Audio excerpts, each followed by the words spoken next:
ये स्टोरी एक ऐसी लड़की की है जो अपने ही रूम पार्टनर के साथ रहती है और उसी की कंपनी में जॉब करती है। इस सीरीज का ये तीसरा एपिसोड है। अगर आपको इसके पिछले एपिसोड देखने हैं तो उसके लिंक नीचे डिस्क्रिप्शन में है। कियान चेंग याओ को वापस अपने रूम पर ले आता है, जहां पर चेंग याओ के गाने की वजह से कियान सो जाता है। और चेंग याओ ने जब कियान के लिए खाना तैयार किया तब तक कियान सो चुका होता है। अब उसकी नींद खराब ना करते हुए चेंग याओ भी वहीं सोफे पर सो जाती है। कियान सुबह उठकर चेंग याओ को जगाता है और वहां सोने का कारण पूछने लगता है। चेंग याओ बताती है कि हवा और बारिश की वजह से उसको नींद आ गई। कियान को हैरानी होती है कि रैन और विंड की फ्रीक्वेंसी सुनकर कोई कैसे सो सकता है। कियान को उसकी बातें बकवास लगती हैं और वो चेंग याओ को अपने घर से भगा देता है, लेकिन उसे शक भी है कि आज ही नींद क्यों आई जब चेंग याओ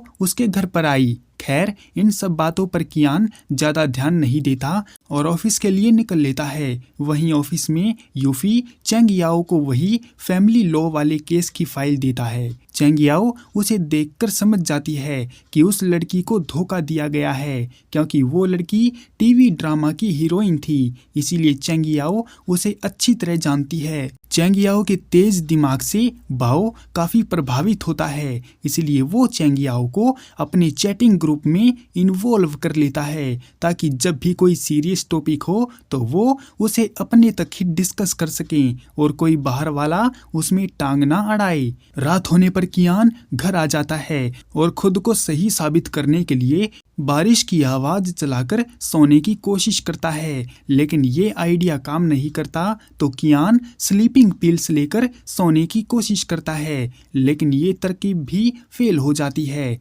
अब कियान बर्तन बजाता है और चाकू चलाता है, ये कन्फर्म करने के लिए कि उसे नींद किस वजह से आई थी, क्योंकि कल रात को चेंग याओ भी तो यही कर रही थी। फिर वो एक नाइट सर्विस मेड को बुलाता है और बर्तन बजवा कर खाना बनवाने लगता है, लेकिन इससे भी बात नहीं बनती। ऊपर से उस आंटी की सटक जाती है और वो फ्रस्ट्रेट होकर कियान को धमकाती है और वहां से चली जाती है। कियान समझ गया कि कल रात उसे नींद चेंग याओ की वजह से ही आई थी। इसके बाद कियान रात को ही ऑफिस जाने के लिए निकल लेता है, लेकिन नींद ना आने और स्लीपिंग पिल्स की वजह से उसको हेलुसिनेशन होने लगता है। उसे स्टोर वाली लड़की में चेंग याओ दिखने लगती है, यहाँ तक कि कंपनी के आगे बैठे सिक्योरिटी गार्ड में भी उसको वही नजर आती है। और जब कियान ऑफिस आता है तो वहाँ भी चेंग याओ होती है, इसलिए कंफर्म करने के लिए कियान उसके गालों को खींचने लगता है। जब उसे विश्वास हो जाता है तो वो अपने कैबिन में चला आता है। ओवर टाइम करने की वजह से चेंग याओ को भूख लगती है, इसलिए वो नूडल खाने का प्लान बनाती है। और जब वो बेचारी कियान को नूडल पूछने जाती है तो वो गधा उसको धमकाकर भगा देता है। इंसानियत के तौर पर उसने खाना पूछा था, लेकिन उसने मना कर दिया, इसलिए चेंग याओ नूडल बनाकर खा लेती है। साथ में चेंग याओ वही गाना या लोरी जो कुछ भी है वो गाती है और कियान की आंखें भारी पड़ने लगती हैं, उसे नींद आने लगती है। वो जल्दी से अपना तकिया तैयार करता है और सोफे पर ही घोड़े बेचकर सो जाता है। सुबह जब एम्प्लॉय इस नज़ारे को देखते हैं तो हैरान हो जाते हैं, क्योंकि उनके लिए ऐसा नज़ारा बहुत ही रेयर है, इसलिए वो इस नज़ारे की फोटो लेने लगते हैं। तभी वहाँ जून आकर उनको भगा देता है। फिर वो सभी एम्प्लॉय को एक वेलकम पार्टी देता है, क्योंकि उनकी कंपनी में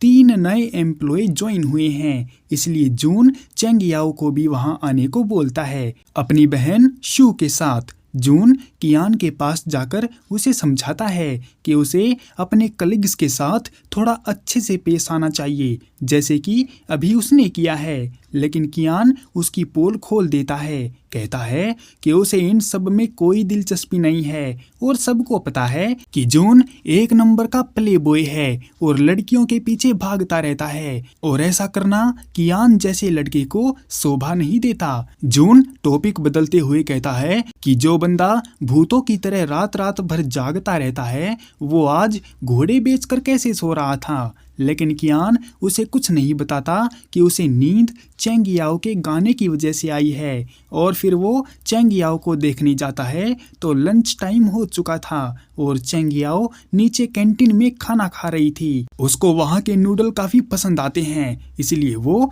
अपनी फ्रेंड टिंग टिंग को एक फोटो खींचकर भेज देती है ताकि उसे किसी दिन ट्रीट दे सके।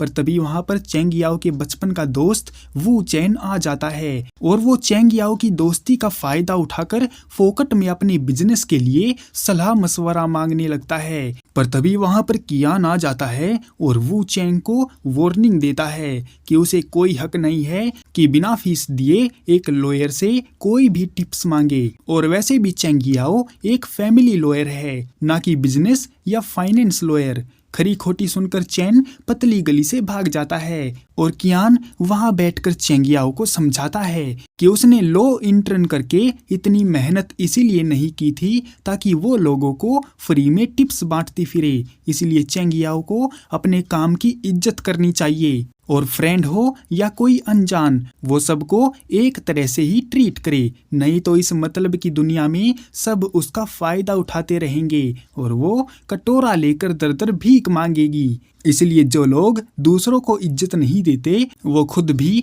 इज्जत पाने के लायक नहीं होते। खैर ये सब तो ठीक है, लेकिन आज उसका बॉस उसके पास आकर क्यों बैठा है, यही बात चेंग याओ को परेशान कर रही है। लेकिन उसे पता चलता है कि जो उसने मैसेज टिंग टिंग को भेजा था वो गलती से उसकी फ्रेंड के बजाय कियान को चला गया था। इस बात के लिए चेंग याओ माफी मांगती है, लेकिन कियान को इससे कोई फर्क नहीं पड़ता क्योंकि उसे वैसे भी बात करने के लिए चेंग याओ के पास आना ही था। कियान का कहना है कि चेंग याओ लॉयर का काम इतने अच्छे से नहीं संभालती, इसलिए उसको एक पर्सनल असिस्टेंट बन जाना चाहिए। इसलिए कियान उसे फिर से अपने घर में इनवाइट करता है, या यूं कहें कि वो उसे एक नौकरानी बनाकर ले जा रहा है। लेकिन असल बात तो ये है कि उसे चेंग याओ की लोरी सुनकर घोड़े बेचकर सोना है। चेंग याओ मना तो करती है कि उसे पर्सनल असिस्टेंट बनने में कोई दिलचस्पी नहीं है, लेकिन कियान के सामने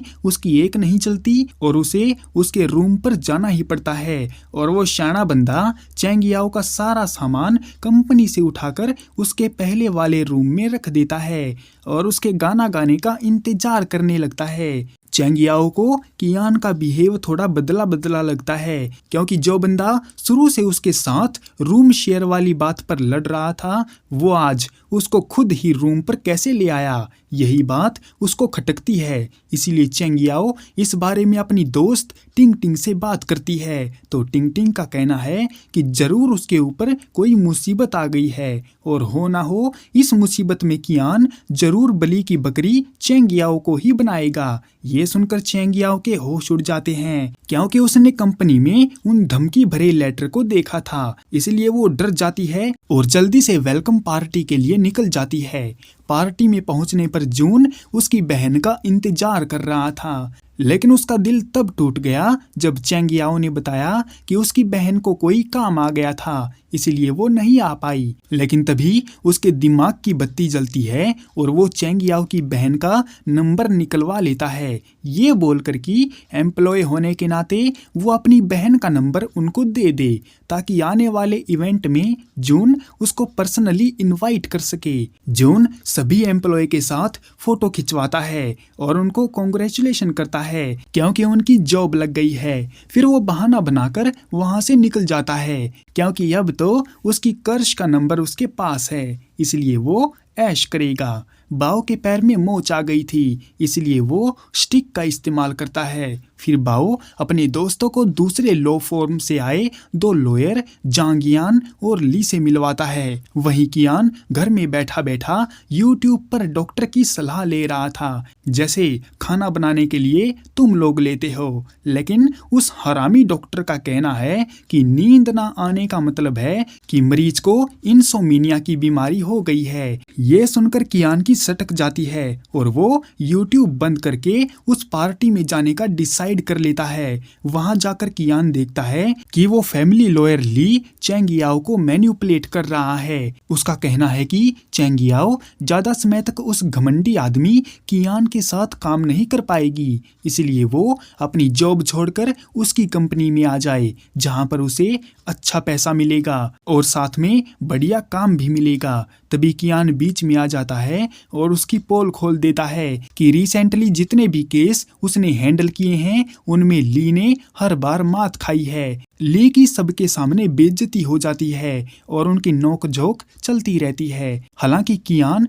उन सब के साथ मिलकर दारू तो नहीं पी सकता था क्योंकि उसे ड्राइविंग करनी है, इसलिए वो थोड़ा एंजॉय करने के लिए उन सब के साथ एक गेम खेलने की बात कहता है जिसमें वो बोतल को घुमाएंगे और जिसके सामने भी बोतल का सिरा आएगा उसको बोतल के पीछे खड़े बंदे के लीगल आर्टिकल वाले सवालों का जवाब देना पड़ेगा और जवाब नहीं दिया तो पेनल्टी लगेगी। उनका गेम शुरू होता है जिसमें कई सारे लोग तो सही जवाब दे देते हैं लेकिन कुछ लोग जवाब नहीं दे पाए तो उनको पेनल्टी के तौर पर पैसे देने पड़ते हैं। और इस गेम में तो ली की फटकर 4 हो जाती है क्योंकि बोतल का सिरा हर बार उसकी ही तरफ आ रहा था और इस वजह से उसका वॉलेट ढीला होता जा रहा था। इन सब से परेशान होकर ली उस पार्टी को छोड़कर भाग जाता है। गेम के लास्ट में चेंग याओ का भी नंबर आता है और कियान एक साथ उससे काफी सारे सवाल पूछ डालता है।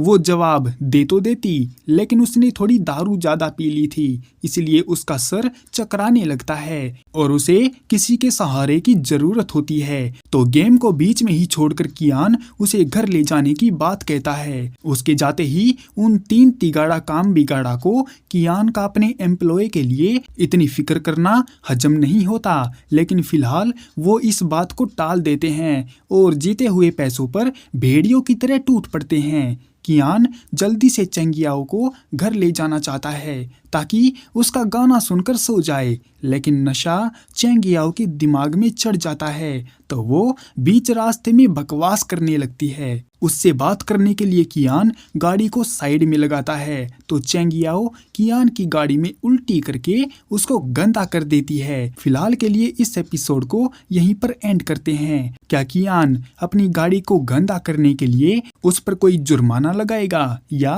अपनी नींद के हाथों मजबूर होकर उससे दोस्ती करेगा? वो तो हम नेक्स्ट एपिसोड में ही देखेंगे।